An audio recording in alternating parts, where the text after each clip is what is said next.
Upon checking the person inside the vehicle, there were no signs of life. The island of Grand Bahama records its 7th homicide for the year. And it is our duty to ensure that the people's money was spent properly. The Minister of State for Grand Bahama calling for an accounting of the people's money and a full review of hurricane relief efforts here on Grand Bahama.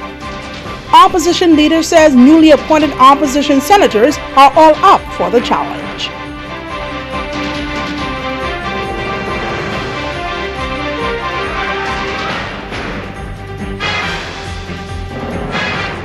This is the Bahamas Tonight, the Northern Edition. Good evening, all. I'm Shashina Roll. As always, it is so great to have you with us. Topping news this evening, another young man is gunned down on Grand Bahama, and an extensive investigation is underway into this tragic incident.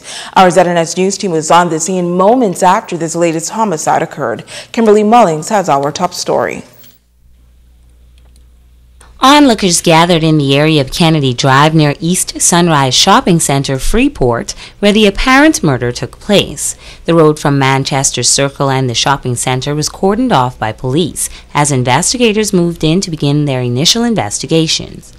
Assistant Commissioner of Police Clarence Reckley provided details upon arriving at the scene. Sometime around 10:50 p.m., we received a call from a concerned citizen who reported that there was a vehicle parked in the middle of the road with lights on, and the lone driver appeared to be hurt.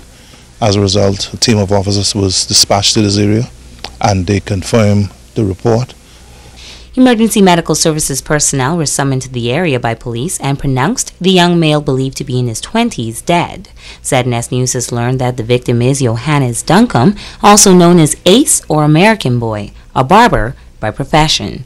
As word spread about the tragic incident, family, friends, co-workers, and even clients made their way to the scene. ACP Reckley is also appealing to the members of the public to assist police with their investigation into this latest homicide. We're investigating the matter, and I take this opportunity to call on anyone who might have been in this area around that time, or who might have seen the vehicle in question, which is a small red vehicle, to come forward and give us whatever assistance they can in resolving this matter. Shortly before 1 a.m., a hearse removed the victim's body from the scene. Kimberly Mullings, ZNS Network News.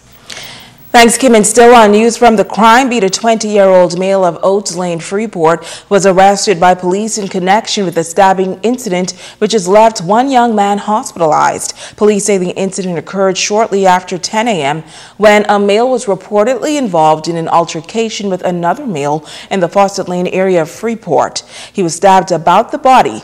Now, reports say the victim was transported to the Ram Memorial Hospital in a private vehicle where he is listed in stable condition. Police continue to investigate.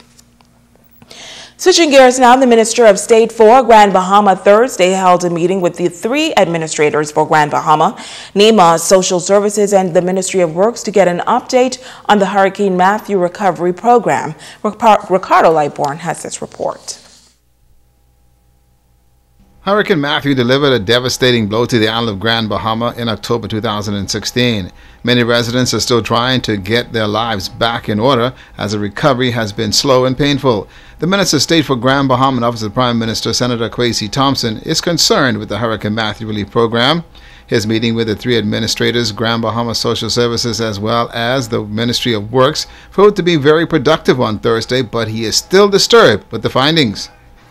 In my preliminary assessment, the manner in which these funds were instructed to be spent was quite disturbing.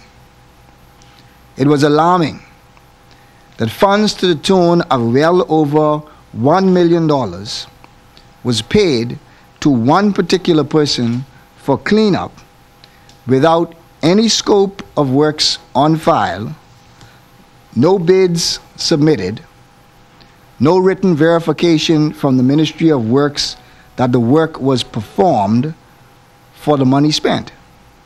Minister Thompson pointed to an audit of the program because the preliminary findings is troubling and very disturbing. It is also troubling that persons were provided contracts of employment for $18,000 per year and received salaries to be liaison with Family Island administrators and the persons never reported to the administrators.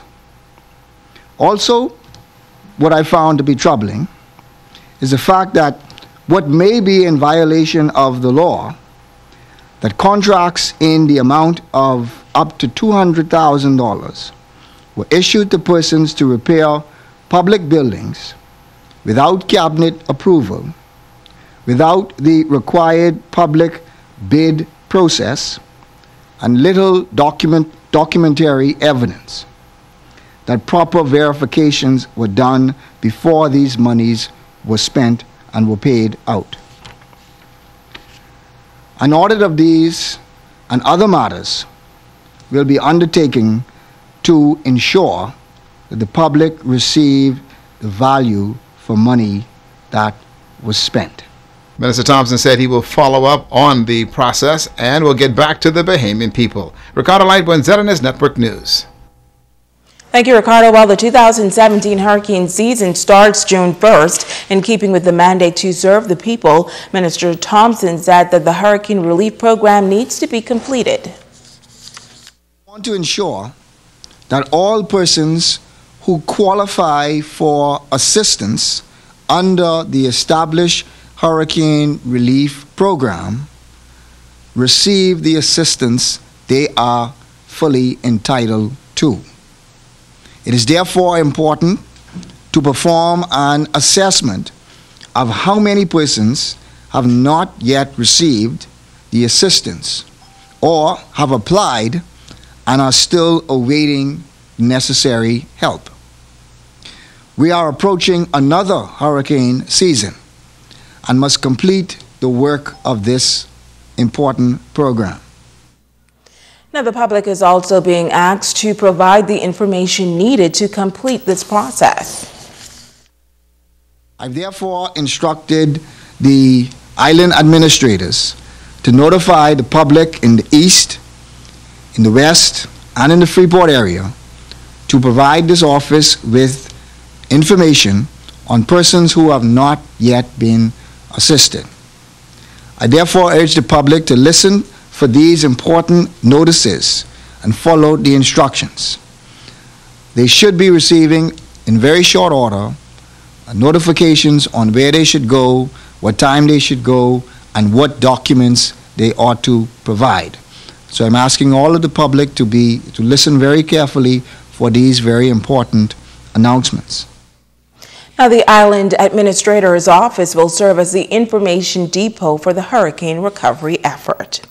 Well, as we told you earlier, the official opening of the 2017 Atlantic season is only a few days away. In this report, our Italia Hall speaks with the Chief Meteorologist, Kirk James, on what is expected this season.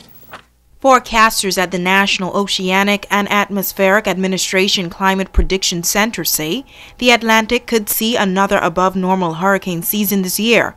According to the study, there's expected to be 11 to 17 named storms. 5 to 9 of those storms are expected to be hurricanes, with 2 to 4 becoming major hurricanes. While NOAA foreshadows an above-normal season, Colorado State predicts that there will be a slightly below-average season.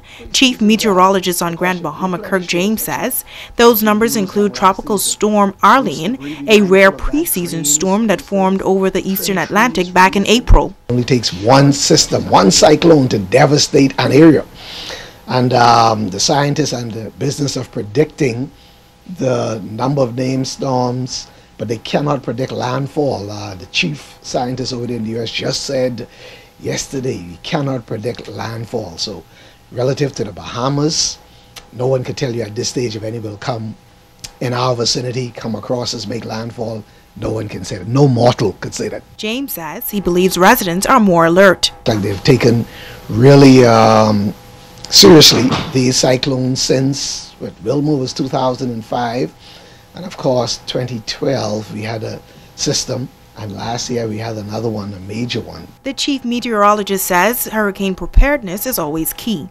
You want residents to know your vulnerability, check your structure for soundness, stock up on pre-season's precaution, replenish those that you used last season. Loose debris, be mindful of that. Drains, those things. Trim trees from easement. And insurance, that was highlighted in Matthew, the necessity for insurance. Now the 2017 hurricane season will officially open on June 1st and will close out on November 30th. Reporting for ZNS Network News, I'm Natalia Hall. So with us, there's more news right after this break.